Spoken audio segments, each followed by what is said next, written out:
Hi, I'm Helen Bauer, and this is the Heart of Hospice podcast. The Heart of Hospice podcast is your source for compassionate and informative discussions about hospice and end-of-life care. I'm a certified hospice and palliative care nurse with over 15 years of experience.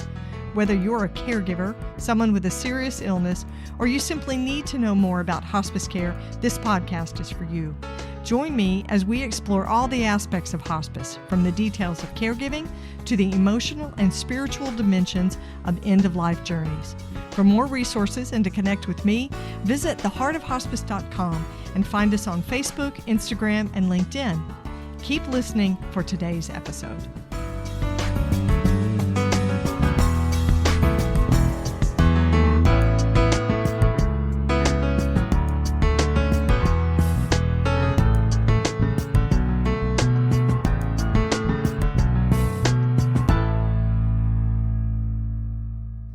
This is the Whole Care Network.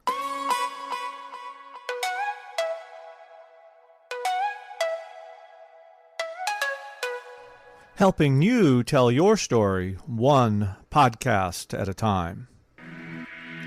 Content presented in the following podcast is for information purposes only. Views and opinions expressed in this podcast are solely those of the host and guest and may not represent the views and opinions of the Whole Care Network. Always consult with your physician for any medical advice, and always consult with your attorney for any legal advice. And thank you for listening to the Whole Care Network.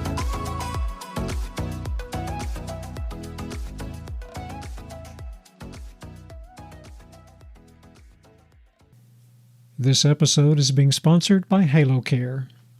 Whether you're supporting an aging parent or planning for your own independence, Halo Care empowers you to live confidently at home. From personal care and home safety to meaningful social connection, Halo Care gives you peace of mind knowing someone's always there. Learn more at halocaregroup.com/USA or check the show notes for the link. Halo Care, where technology meets compassion and home feels like home. The In-Between is providing medical respite and end-of-life care for those experiencing homelessness in Salt Lake City, Utah. Their Executive Director Jillian Olmsted is here to tell their story. Jillian Olmsted's connection to the mission of the In-Between was shaped by her own family's experience with cancer. Within a single year, Jillian's mother, her dad, and her stepfather each faced a cancer diagnosis. 2 of her parents required hospice care before their deaths, and Jillian was a personal caregiver for her dad as he underwent treatment while he was uninsured, unable to work, and he was potentially facing homelessness. Those experiences gave her a profound appreciation for the dignity and comfort that hospice and respite care provide. Jillian first joined the In-Between as a volunteer. She later moved into operations and then was appointed Executive Director, where she continues to guide the organization's growth and its impact with vision and dedication. Jillian uses her voice these days to bring attention to the critical need for hospice and respite care for people who are experiencing homelessness. You're going to hear Jillian's personal story, her experience as a caregiver, and her gratitude for the education and support that was provided by the hospice team who cared for her mom. The history of the In-Between is also part of our conversation, and Jillian explains how the In-Between has expanded the medical services they provide for the homeless community. She believes that hospice care is an important component of end-of-life care and should be available for everyone, including those who are unhoused. She talks about their volunteer program, amazing, a powerhouse of volunteers from the community that provide over 5,000 hours of volunteer hours per year. You are really going to want to hear Jillian's story as she remembers Ernie, one of the residents who made the biggest impact on her life and the In-Between staff. You can connect with the mission of the In-Between and donate if this is a cause that speaks to you while they are supporting the homeless in their community in Salt Lake City. Their website is tibhospice.org. You can find a link to it in the show notes if you're interested in donating. I hope you enjoy this conversation. They're doing some fantastic work. There's a lot to learn.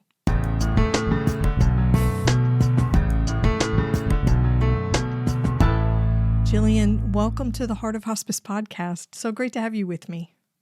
Thanks for having me, Helen. I want to do an icebreaker question, and it's going to seem a little bit off topic because we are talking about the work that you do at the in-between, but you have been a caregiver in your personal life for both your parents and at the end of their lives. So I'm going to ask you, what are 3 of your caregiver superpowers?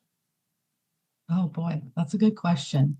I would say that I really learned the importance of staying calm. It's a really difficult time for the individual who's going through that transition. And if you're not calm, that really just transfers to them. So bringing a calm presence was extremely important, especially considering we were going through it with both of our parents at the same time. I would say another superpower was being able to process what was going on in the moment because we weren't prepared for it at all, especially with my mom. She had just been put on hospice and we really thought we had more time. Being able to accept it in the moment so that you could be present was important, I think, to our whole family. And I think just being able to be a support to my family as well. My sister was very close to my mom, lived with them for an extended period of time between high school and college, and it was extremely difficult for her. I was, living in a different state at the time, so just being a support system for her as well. So it's a lot of emotions and a lot of things going on at once that you're trying to manage. So being present and being calm and being supportive for those who maybe can't have those during that time was, I would say, difficult to manage, but important at the end, looking back. Yeah, definitely. So it's interesting. How many siblings do you have? 2, a sister and a brother. A sister and a brother. I know how different each sibling's experience with their childhood and parenting can be. Even, raised by the same parents, same household, even close in age. But when it comes to grieving and caregiving, that childhood experience, that relationship, it's really very individual to that particular kid. Did you find that? Because you're describing how different your sister was from you. What about your brother? What did you see with them? He is the oldest, and I think he took a lot of ownership for anything that happened in the family. And it was difficult for him to even be present for it. So yes, I would say my sister and I very much wanted to be there every moment of it. And my brother wasn't able to be present, unfortunately. And I'm sure that there's probably regret in that. And that was difficult too, right? Because then you're not only living it, you're also then communicating that to the people who aren't there, who want the updates, they want to know what's going on. So yeah, it was very, very different experiences, I think, for all 3 of us. Yeah. Caregiving is so messy. We tell people, I'm sure at the end you tell people this, that caregiving village matters so much, right? You can't do caregiving by yourself. It's so difficult. And so we advise people in end-of-life care, get your village together, pull all these people together. And then you have to figure out how to manage everybody and their grief and their caregiving styles and all the emotions and relationships and whatever dysfunction we bring to it. Because families and people are complicated, and so end-of-life caregiving becomes the same way.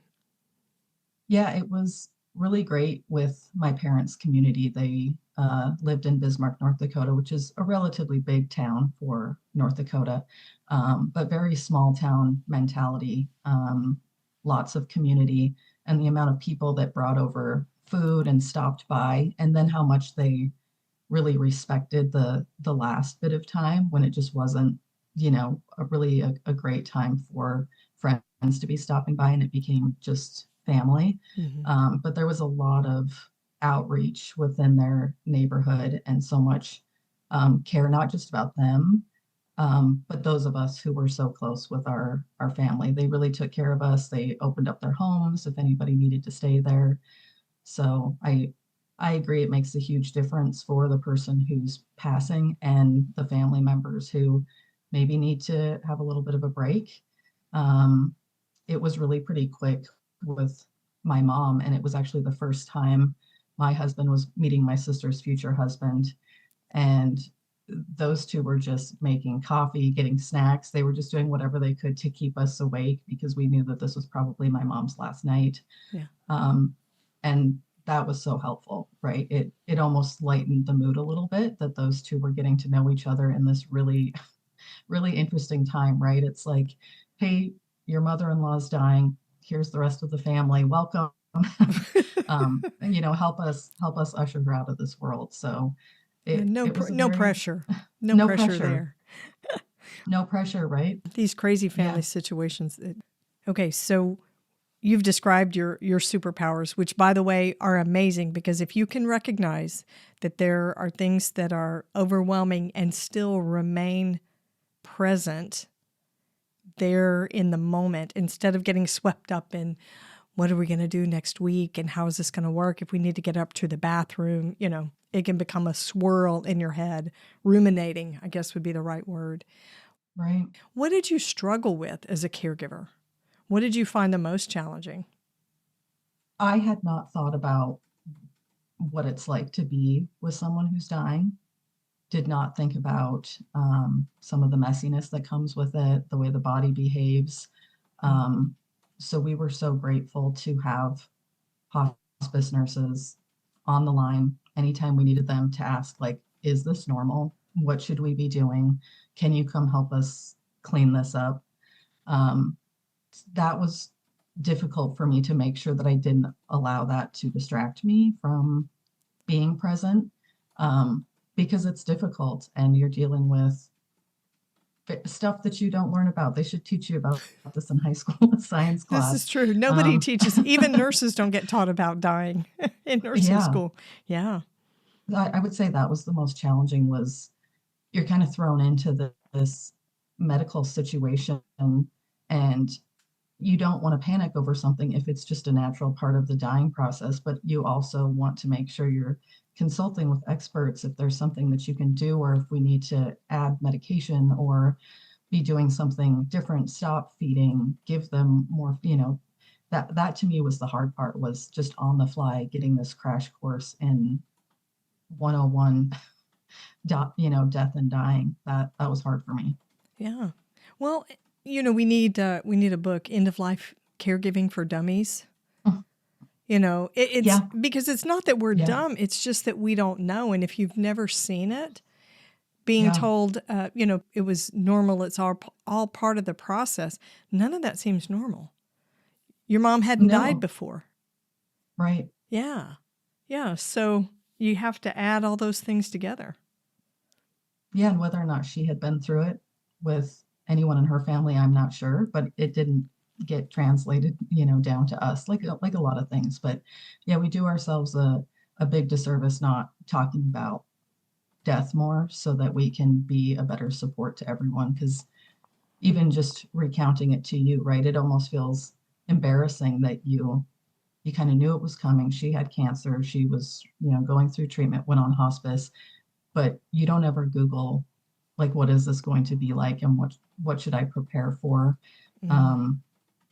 So yeah, we just don't talk about it enough. And I think it's great that you have this podcast, and there's so many more that are out there to help normalize those conversations. Yeah, I think having the conversations really helps, especially if you talk about the advanced care plan, the end of life wishes, and a plan for the caregiving. When I begin to die, here's where I want to be. Here's who could take care of me.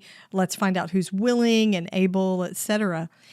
Then if you have a plan for the things that you can plan for, then some of that decision-making burden falls away when things really begin to happen.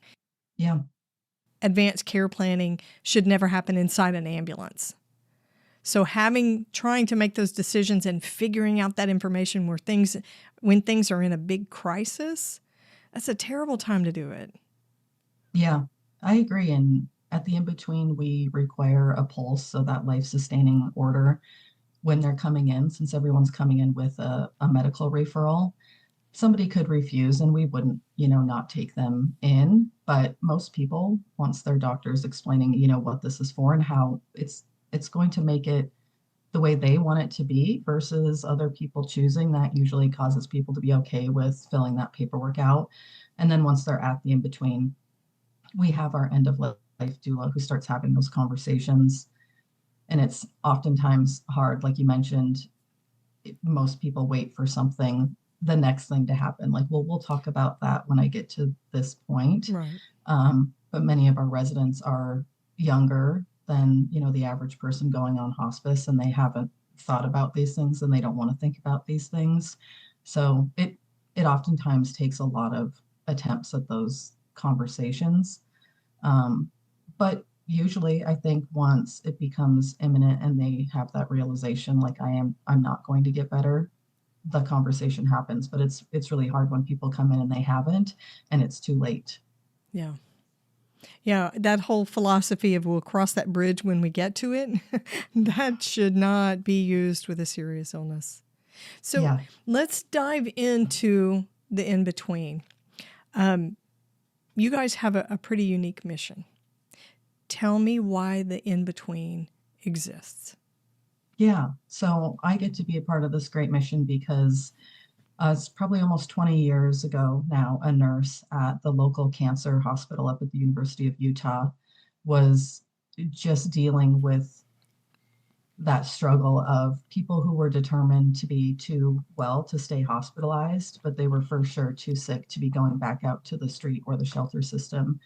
And there's not really, especially in Utah, a place for people to go to die. We don't have those hospice facilities here. We have skilled nursing. Someone with appropriate insurance may be able to qualify for, but for the unhoused population, she just didn't want to accept the answer that there wasn't a place for homeless people to go to die. So she started working with a local low barrier clinic here in Salt Lake, 4th Street Clinic, and they developed a board of directors and got the interfaith roundtable involved. And it just became this community effort to try and have at least a place for end of life care for the unhoused population. And again, from idea to doors opening was almost 10 years. So there was a lot of work put into it. And once they were finally able to become their own 501c3, they rented a facility from the Catholic diocese. So we originally were in a convent and an old elementary school. Interesting. As a lot of nonprofits start, right? And while the convent was great for a start, it was not ADA accessible. There were stairs. There were a lot of shared rooms. And we had to really decide who can be upstairs, who needs to now be moved downstairs, based on how ambulatory they were. And the goal was to renovate this elementary school that was connected to the convent so that we could expand beds. And it ended up needing an earthquake retrofit that was going to be millions of dollars. And so it was no longer feasible. And of course, once we opened, we realized 16 beds wasn't enough. And then I think another important decision that was made was, can we go upstream a little bit and help people before they need end of life care? Because as we know, a lot of people are dying prematurely because they didn't have a place to qualify for a surgery and receive that medical respite, or stabilize on dialysis, or stabilize their diabetes, and then it leads to an amputation and an infection and a death on the streets. So we wanted to increase our beds so that we could start helping people from a medical respite standpoint, and also be able to help people who maybe just didn't want to go on hospice yet. So we're like, this hospice only mission is very much needed, but there's a lot of people that we can help if we expand. So just a little over a year after we opened, we started looking for a larger facility, and now we are in a former skilled nursing facility, which was suits us much better because it's ADA accessible. It's all one floor. And we moved to 50 beds really quickly, 50 beds and almost 30 staff. So going from 16 beds, just a few staff members and lots of volunteers to becoming a licensed medical facility overnight was very interesting, complicated, and challenging. But we feel that we've really figured things out. And right now we're expanding up to 80 beds. So we hope with 80 beds, we'll be able to meet the need that the community has. That being said, homelessness continues to be a growing problem in the United States. So we will see, but we really hope that Salt Lake City won't need any more than these 80 beds. Wow, that's a lot of growth very quickly. But I can see how it's so important, how it's such a need. It's a very focused niche when it comes to end-of-life work, but you're the executive director there for the in-between. You didn't start Yes. there as the executive director. How did you start there? Why did you even get interested in this? Because you don't have a clinical background, correct? You're not a nurse or a physician or a No, nurse practitioner or even a social I, worker? no. I was actually a stay-at-home homeschooling mom when the in-between was trying to open. So my husband served 20 plus years in the military, and we moved around so much that I decided I just needed to be at home, homeschool my kids because we did not want to be pulling them in and out of schools if we had to move again. And what motivated me to get involved was, like we mentioned before, spending time with my mom and my stepfather while they were passing. And at the same time that was happening, my father was dealing with colon cancer and it came back a second time. And he no longer had insurance because of his pre-existing condition, and also could not find anyone in South Dakota that would perform the operation that he needed without insurance. I reached out to that same cancer hospital where our founder worked and was able to get charity care for him, but he also needed a place to live. So he stayed with us while he was going through treatment and spent almost a year with us. He unfortunately passed not too long after that, but it just I just didn't understand how the community wasn't behind this. It completely split the neighborhood, right? There were people that loved that the community was going to help homeless people in this really vulnerable time. But there were a lot of people who were scared of the unknown and what this was going to do to their neighborhood, bringing in this population. And I just wanted to be a part of something that wasn't, leaving our most vulnerable people and out on the streets if they were dying. So I started as a volunteer shortly after it opened. And like small nonprofits do, they see someone who's committed and maybe knows how to do something and offers them a job. So I started with planning events and supporting fund development, and then it became the volunteer program, and then it became more in operations as we were moving into this larger facility, and then into human resources. And so I really did a lot of different jobs over the years. And then I've been the executive director for a little over 3 years. Amazing. Amazing. How long has it been since your mom and your stepdad died? It has been almost 12 years. Almost 12 years. And the in Yeah. between actually is hitting a milestone. You Yes, guys are at 10 years. Yep, we turned 10 in August. And we had a big celebration right outside of our building so that we could celebrate with our residents, our staff, and also the community that supports us so much. And yeah, it felt like such a big milestone. We had a lot of numbers that lined up, which is always great for marketing, right? We were turning 10. We had served over 1,000 people with 100,000 housing nights. We had supported about 150-ish individuals through a dignified end of life. And yeah, I think it was a great time to just celebrate because, as you mentioned, there's just been a lot of growth and a lot of trying to shift to support these ever-changing regulations and funding requirements and meeting the need of the community. And there's a lot of pressure for us from the hospitals and from street outreach and everyone asking us to take people in as they interact with them.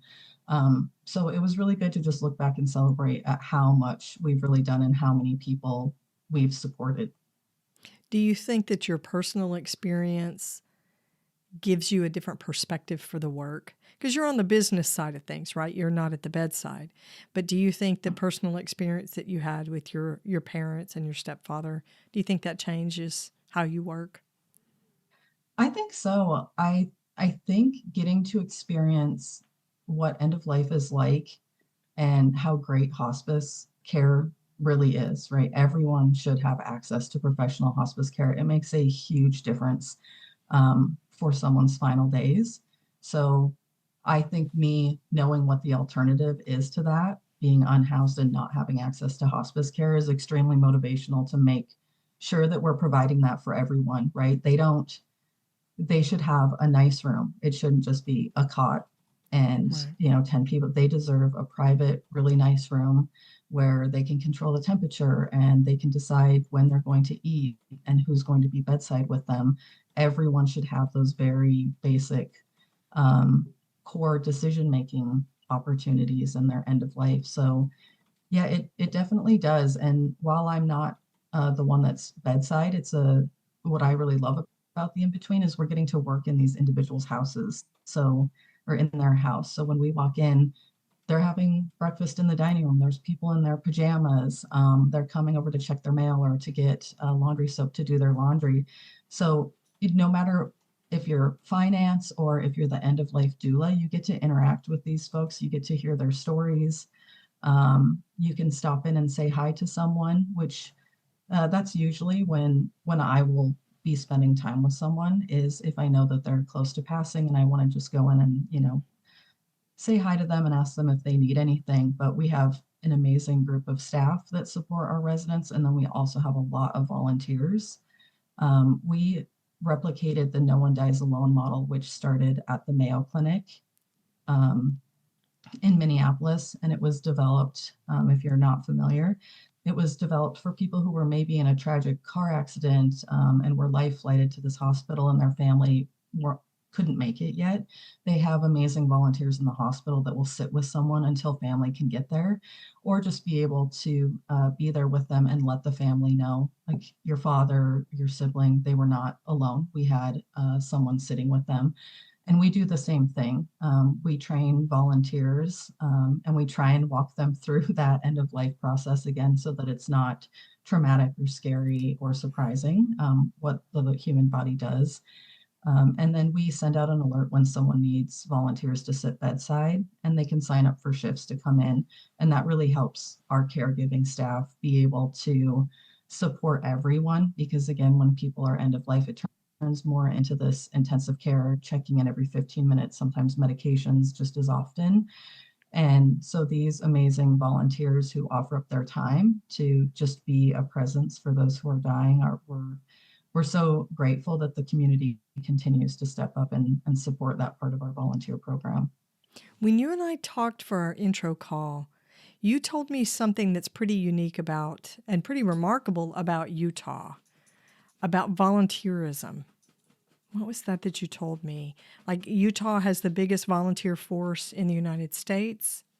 Yeah, typically we are ranked number one in volunteerism. And it's true, we do not do any volunteer recruitment. We just have the opportunity posted on our website. We, of course, talk about it with people who come for a tour or for tabling an event, but we get a steady stream of volunteer applicants. I would say there's not a week that goes by that we don't get a couple of applications. Again, people are busy. Some people are just trying to fulfill hours for school or maybe community service. So they might be there for a short period of time, and that's okay too. But we have about 40 to 50 regular monthly volunteers that are coming in. Annually, we have over 5,000 volunteer hours that are logged. And people are volunteering not just to sit bedside, but almost anything you do in your home. So helping our residents with their medical appointments, taking them to and from their medical appointments, cleaning. There's obviously endless cleaning that can go on, supporting the kitchen, with serving, taking out trays, and companionship too. So we want to be able to provide assistance to those who are also going to get better. So we have a care coordination team and also volunteers that can help our residents who will be leaving our program to help ensure they have more tools in their toolbox and are getting on housing lists. They've replaced their vital documents, reduced all of those barriers that are holding them back from being able to qualify for housing opportunities. So yeah, we wouldn't be able to exist if it wasn't for volunteers, especially at the beginning. As I mentioned, the staff was 1, then it was 2, then it was 3, but it was 100 volunteers. And now that we're a licensed facility, we are required to have a lot more paid staff. But again, we still supplement with those volunteers to ensure that we aren't just doing the basics, and we can enrich our program with those that have a little more time than a staff member does. It's really hard when a resident wants to talk to you for 20 minutes and tell you their story, and you can't because you have a deadline. So it's always great to say, Sarah's going to be coming in to chat with you, and she would love to hear this.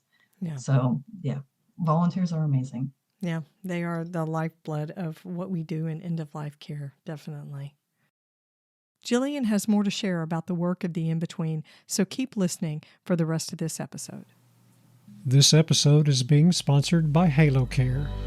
Caring for a loved one at home can be both rewarding and overwhelming.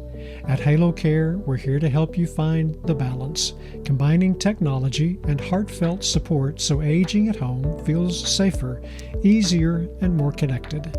Our 24/7 Care Hub team is always just a call away, keeping families informed and seniors supported around the clock. From personal care and home safety to meaningful social connection, Halo Care gives you peace of mind knowing someone's always there. Whether you're supporting an aging parent or planning for your own independence, Halo Care empowers you to live confidently at home, surrounded by care that's compassionate, human, and truly personalized. Learn more at halocaregroup.com/USA or check the show notes for the link. Halo Care, where technology meets compassion and home feels like home. Tell me about a guest or a resident. Maybe you don't say patients, but tell me about one of your guests at the In-Between whose story has stayed with you. Yeah, I use our resident Ernie as an example a lot because he was with us for a decent bit of time, and he was at the old building and moved with us to the new building. He took a liking to spending time with my kids too, because he volunteered to help cook. So while the residents were over in the convent side and us staff were on the school side, residents, if they wanted to help with cooking, and we also had some activities like jewelry class, they would come over. And part of the deal with me being hired was I'm a stay-at-home homeschooling mom. My kids come with me, right? So my kids kind of grew up at the In-Between. And he would talk to them about video games. He would talk to them about cooking. And he just kind of got a little bit closer to me than other residents had. And he let us know about his life story, which was that he, I believe, grew up in Louisiana. He was in the foster system, bounced around to dozens of homes. And when he was, I think, 14, 15, he said, I'm not going to do this anymore. And he ran away. He lived off the land, so kind of chosen homelessness, if you could call it that. And then as he got older, he had a condition that led his doctor to say you should go to a different climate. The humidity wasn't good for his heart condition. So he moved to Utah and found himself at the In-Between. Wasn't sure if he was going to get better or go on to hospice. And he ended up going on to hospice. And he told us that while he loved the In-Between and loved giving back and helping in the kitchen, he wanted to die in the same way he grew up. So again, that was really hard for us because we're like, why would you want to, be in a tent when you're dying, when you can be at the In-Between in a bed and be comfortable and have caregivers? But that wasn't what he wanted, that's what we wanted. And that's what made us feel better. And we were able to work with his hospice, and his hospice agreed to do checks on him um, in a tent, camping. And it was such a eye-opening experience for me to understand the importance of personal choice at end of life. And people don't have much time to try and prove why they really want to do something or don't. So you need to listen to people and believe them and help support them as much as possible. Because he had a peaceful passing with his hospice team coming and checking on him regularly, and it was abnormal and, not a conventional way to die. But I loved that he chose that, because that was probably a hard choice. And I think he felt like he was letting us down because, we helped him get to this point. But we weren't going to get to be there for him in the end. So his hospice agency let us know that he passed away, and it was, again, a sad, bittersweet time for us, because our mission is that we're providing that bed for that person. And it felt like we didn't do our job, but I think that we really did. Yeah, I think you did. It goes back to this idea that we have about what we consider a good death, right? Yeah. His version of a good death didn't match what we would typically think a quote unquote good death should be. It just goes to prove that nobody gets to choose what a good death is for someone else. Yes. For him, that freedom, that autonomy, and that connection back to who he had been, living independently, off the land, so to speak, that was important to him, and he needed to feel connected to that as he finished his life.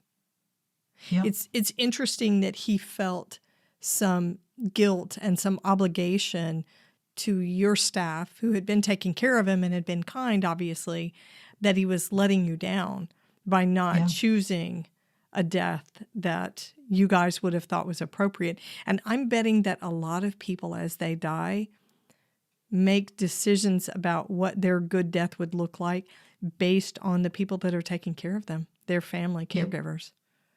Yeah. Yeah, I think so. And that goes back to making sure we have that conversation beforehand, right? So that we can remind them, right? It's okay if this is what you want. This is what you said you wanted before. Don't change it just because of us, right? How can we support you in making sure that you don't kind of shape shift to, how others are making you feel? And what was the last thing about Ernie that I want to mention that was interesting was they were actually our first wedding in our facility. We actually have had two. So he met his wife at the in-between, and it was right after we moved into the new facility that him and another resident got married. And I think that was part of it too. This was the start of this new chapter in his life, but his wife was going the other direction. He was going towards end of life, and she was there for recuperative care. So I think that was on top of trying to make sure that the staff felt like we were being supportive. It was also really marrying someone and then really saying goodbye to her in a way that most of us wouldn't say goodbye to our new spouse, right? So yeah, we've had some very interesting stories come through the in-between, but again, we're dealing with lots of human beings with lots of different paths and personalities. I think that's what makes it so great, is learning about all of these individuals and what their choices are going to be. Yeah. End of life is like that. Everybody should be able to be who they truly want to be at the end of the life. Let me ask you something. What makes you stay in this work? There's no glamour. There's no fame. I'm betting there's not a huge amount of money. So what makes you stay? I think it's just thinking about that alternative, and what if the next person that's in this position doesn't put in the same amount of work to make sure that the in-between can keep meeting the need in the community? And I'm sure there's many, many capable people that can do this. I'm not a unicorn.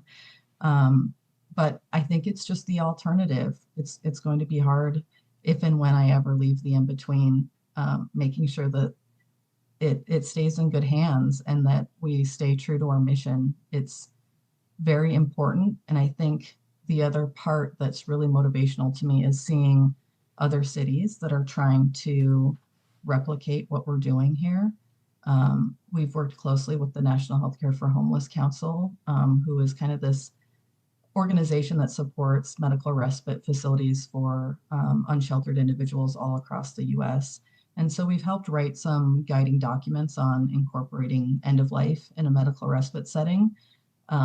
Because again, we've got these social model hospices throughout the US, and we have some of these medical respite facilities, but the beauty of combining them both under one roof and also being a licensed assisted living facility is that one, we can manage their medications and we can help them with their activities of daily living.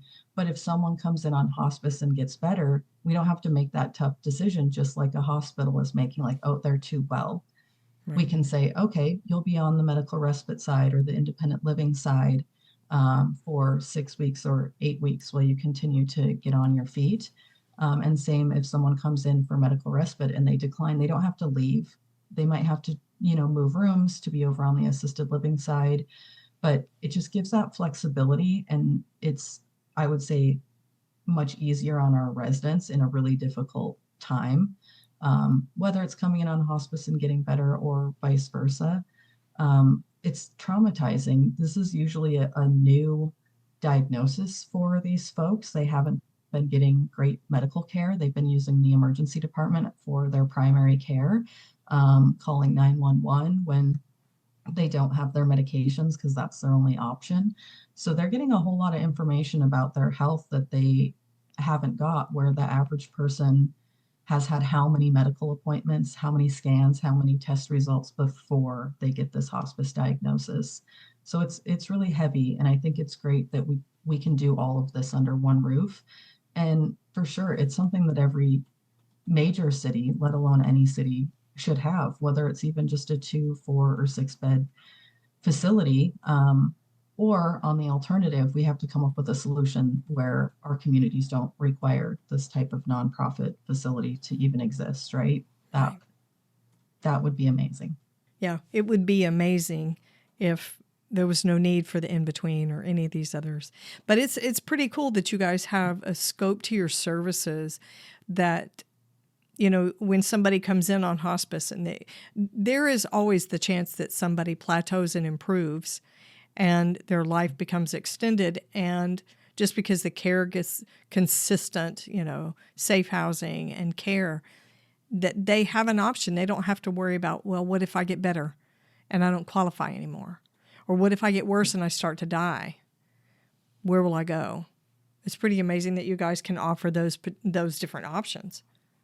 Yeah, because it would possibly sway someone being honest about it, right? Someone might say, I have to stay on hospice or I'm back out on the streets, or, I have to get better or worse so that I stay here. Like, we don't want that to be an influence at all. And I think the other part that's really great about our program is just how many different support systems we're bringing in.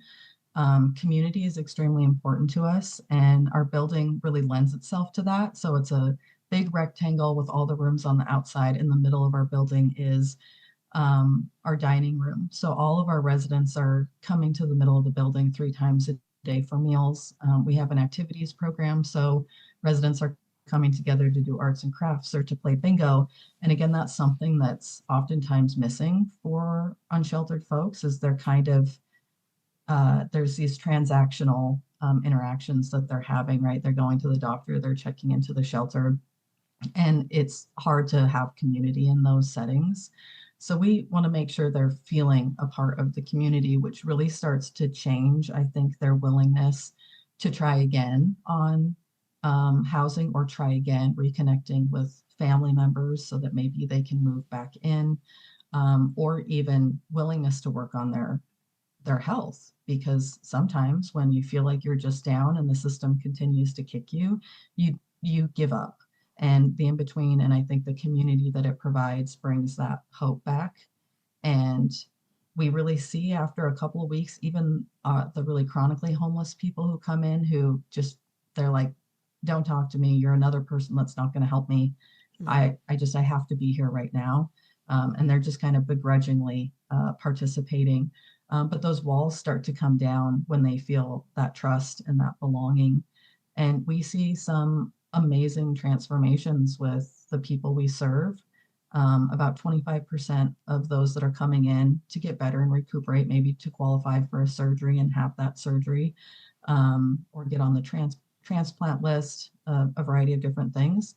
They leave to some sort of permanent housing solution, and those are great endings to the stories. And if there were more housing opportunities, that number would be much closer to 100%. But we're limited right now in Salt Lake for those affordable housing units. I think that's also another motivating part, whether or not someone's coming to die and they have that peace and dignity at the end, that's a success. Whether they come for medical respite and they just finally get their surgery, that's a success. But it's really just the icing on the cake when we can go, all the way to a housing solution. And that's difficult in how short people are with us. Our average stay is just around 50 days. So to break that cycle of homelessness in that time is a pretty big feat. But again, we have an amazing group of staff members that probably work even more hours than they should, trying to make sure that we've done everything we can in the time that we can support them. It's amazing work. So where can my listeners find more details about the In-Between and to support you guys financially if they feel led?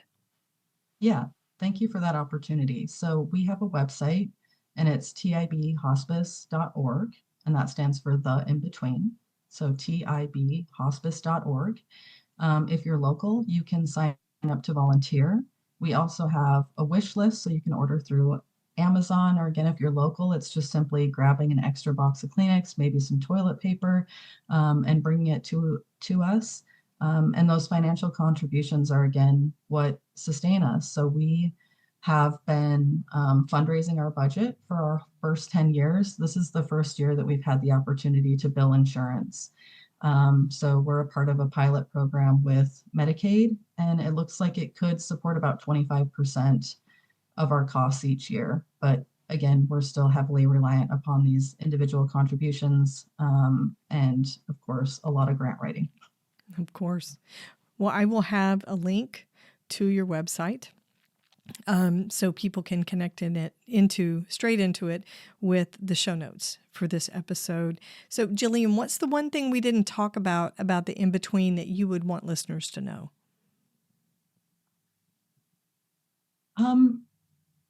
I think, especially based on working with the neighborhoods, again, we went through it twice when we originally opened and moving up to a new facility.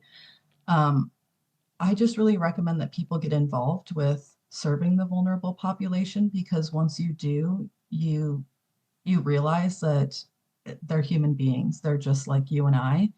And I think the importance of not labeling this population as being different or drug users or violent or any of those things. I think that's what I love when people come for a tour or when people start volunteering, is they're like, oh, wow, it's so peaceful here. Everyone's so nice and it's clean. And, we have a lot of these labels that we've put on the unsheltered population. And I think we just have to get involved so that we start supporting them more instead of othering them. I like that. Seeing them as people. Yeah. Perfect. Jillian, thank you so much for spending time with me today. I love the work that you're doing. Thank you for sharing your story. Thanks for taking the time to talk with me, Helen. It's been really great. Thanks for listening to the Heart of Hospice podcast. Check out our sponsor in the show notes, and please leave a rating and review on Apple Podcasts. We would appreciate it if you would share this episode with your friends and family and anyone who needs to know more about hospice. Connect with us on Facebook, Instagram, and LinkedIn. And remember, no matter who you are or where you are in your hospice journey, you are the heart of hospice.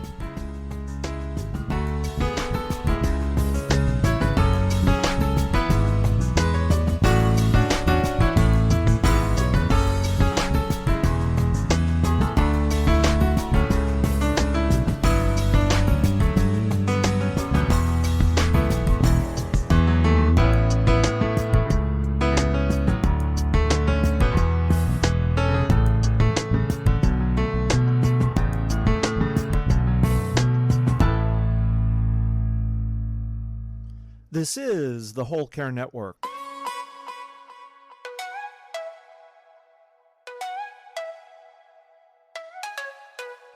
Helping you tell your story one podcast at a time.